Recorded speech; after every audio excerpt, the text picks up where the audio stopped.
2026 പശ്ചിമ ബംഗാൾ നിയമസഭാ തെരഞ്ഞെടുപ്പിലെ കടുത്ത പരാജയത്തിന് പിന്നാലെ തൃണമൂൽ കോൺഗ്രസ് ചരിത്രത്തിലെ ഏറ്റവും വലിയ പിളർപ്പിലേക്കും രാഷ്ട്രീയ പ്രതിസന്ധിയിലേക്കും നീങ്ങുകയാണ്. തൃണമൂൽ കോൺഗ്രസിലെ നിലവിലെ പ്രതിസന്ധി വെറുമൊരു രാഷ്ട്രീയ തർക്കമല്ല, മറിച്ച് പാർട്ടിയുടെ പൂർണ്ണമായ തകർച്ചയിലേക്കാണ് വിരൽ ചൂണ്ടുന്നത്. മമതാ ബാനർജിയുടെ നേതൃത്വത്തിലുള്ള തൃണമൂൽ കോൺഗ്രസിനെ പ്രതിസന്ധിയിലാക്കി 20 ലോക്സഭാ എംപിമാർ ബിജെപിക്ക് പിന്തുണയുമായി സ്പീക്കർ ഓം ബിർളയ്ക്ക് കത്തു നൽകി. 28 ലോക്സഭാ എംപിമാരിൽ 20 പേർ മാറിയതിനാൽ കൂറുമാറ്റ നിരോധന നിയമം ബാധകമല്ല. കഗോലി ഘോഷ് ദസ്തിദാറിന്റെ നേതൃത്വത്തിൽ ഇവർ സഭയിൽ പ്രത്യേക ബ്ലോക്കായി ഇരിക്കും. ഇതോടെ NDA അംഗബലം 300 കടക്കും. നിലവിൽ ബിജെപിയുടെ 240 അടക്കം 293 അംഗങ്ങളുടെ പിന്തുണയാണ് NDAയ്ക്കുള്ളത്. 28 തൃണമൂൽ അംഗങ്ങളടക്കം 233 ആയിരുന്നു പ്രതിപക്ഷ അംഗബലം. 58 MLA-മാർ കൂറുമാറിയതിന് പിന്നാലെയാണ് ദേശീയ രാഷ്ട്രീയത്തിൽ ചലനങ്ങൾ സൃഷ്ടിക്കുന്ന രീതിയിൽ എംപിമാരും മറുകണ്ഠം ചാടിയത്. പശ്ചിമബംഗാളിൽ തൃണമൂലിൽ നേതൃത്വത്തിനെതിരെ അതൃപ്തിയിലായിരുന്ന 20 എംപിമാരുമായി ബിജെപി നേതൃത്വം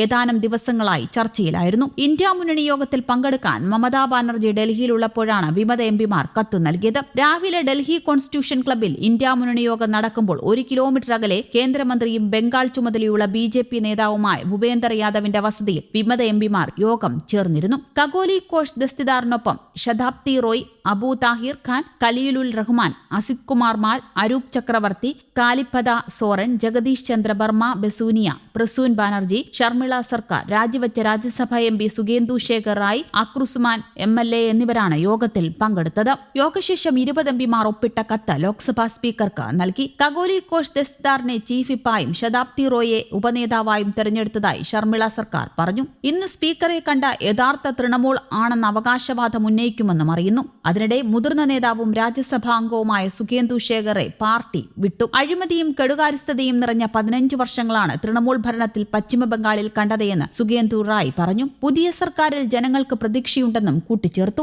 അധികാരനഷ്ടവും വൻ പിളർപ്പും പ്രതിസന്ധിയിലാക്കിയ തൃണമൂലിന്റെ ആസ്ഥാന മന്ദിരം ഒഴിയണമെന്നാവശ്യപ്പെട്ട് നിയമ നടപടിയുമായി ഉടമകൾ രംഗത്തുമെത്തി. കൊൽക്കത്തയിലെ ആസ്ഥാന മന്ദിരം പ്രവർത്തിക്കുന്ന കെട്ടിടത്തിന്റെ വാടക കരാർ 2025 കാലാവധി കഴിഞ്ഞെന്നും ഒഴിഞ്ഞുതരാൻ ഇടപെടണമെന്നും ആവശ്യപ്പെട്ട് ഉടമ മോണ്ടുസഹ പോലീസിനെ സമീപിച്ചു. ബംഗാൾ നിയമസഭയിലെ പ്രതിസന്ധി MLA-മാരുടെ കലാപം. നിയമസഭയിലെ 3/4 ഭാഗത്തോളം വരുന്ന തൃണമൂൽ MLA-മാർ മമതാ ബാനർജിക്കും അനന്തരവൻ അഭിഷേക് ബാനർജിക്കുമെതിരെ രംഗത്തും.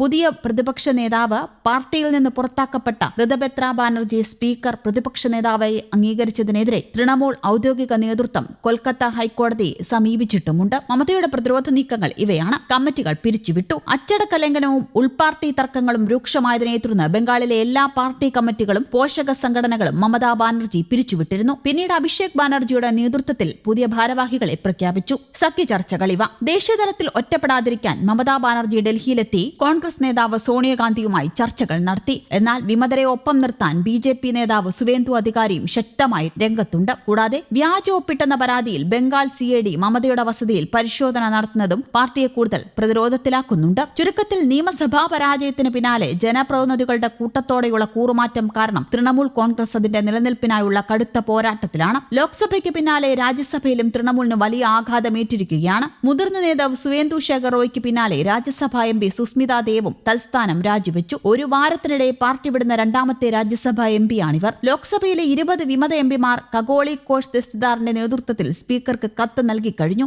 ഇവർ ബിജെപി നയിക്കുന്ന NDA സഖ്യത്തെ പിന്തുണയ്ക്കുമെന്ന് ഔദ്യോഗികമായി പ്രഖ്യാപിച്ചിട്ടുമുണ്ട്. ഇതിലൂടെ കേന്ദ്രത്തിലെ ബിജെപി സഖ്യത്തിന്റെ ബലം ലോക്സഭയിൽ 313 ഉയരും. ഇത് വരാനിരിക്കുന്ന മണ്ഡല പുനർനിർണയ ബിൽ, വനിതാ സംവരണ നിയമം എന്നിവ എളുപ്പത്തിൽ പാസാക്കാൻ കേന്ദ്ര സർക്കാരിനെ സഹായിക്കും. തോൽവിക്ക് പിന്നാലെ മമതാ ബാനർജിയും പാർട്ടിയുടെ അടുത്ത തലമുറ നേതാവായി ഉയർത്തിക്കാട്ടപ്പെട്ടിരുന്ന അഭിഷേക് ബാനർജിയും തമ്മിലുള്ള ഭിന്നതയും രൂക്ഷമായിട്ടുണ്ട്. ഡൽഹിയിൽ നടന്ന ഇന്ത്യ മുന്നണി യോഗത്തിൽ പങ്കെടുക്കാൻ ഇരുവരും ഒരുമിച്ചല്ല യാത്ര ചെയ്തത്. അഭിഷേക് ഒരു ദിവസം മുൻപേ ഡൽഹിയിലെത്തിയത് വലിയ രാഷ്ട്രീയ ചർച്ചകൾക്ക് വഴിവെച്ചു. മമതയുടെ ഏകപക്ഷീയമായ തീരുമാനങ്ങളാണ് പാർട്ടിയുടെ തകർച്ചയ്ക്ക് കാരണമെന്ന് വിമതപക്ഷം പരസ്യമായി ആരോപിക്കുന്നുണ്ട്. ബംഗാൾ വികസനവാദം പാർട്ടി പിളർത്തി പുറത്തുപോയ വിമതർ ഉന്നയിക്കുന്നത് മമതാ ബാനർജിയുടെ ഭരണകാലത്ത് പശ്ചിമ ബംഗാളിന്റെ വികസനം പൂർണ്ണമായി തടസ്സപ്പെട്ടു എന്നാണ്. ബംഗാളിന്റെ വികസനത്തിന് കേന്ദ്ര സർക്കാരുമായി സഹകരിക്കുക മാത്രമാണ് ഏക പോംവഴിയെന്നാണ് വിമതരുടെ നിലപാട്. മുൻപ് മഹാരാഷ്ട്രയിൽ ശിവസേനയ്ക്കും NCPക്കും സംഭവിച്ചതുപോലെ പാർട്ടിയുടെ പേരും ചിഹ്നവും പോലും ഇല്ലാതാകുന്ന തരത്തിലുള്ള ഒരു സമ്പൂർണ്ണ രാഷ്ട്രീയ അട്ടിമറിയാണ് ഇപ്പോൾ തൃണമൂൽ കോൺഗ്രസിൽ നടക്കുന്നത്. News desk Kerala Kaumudi.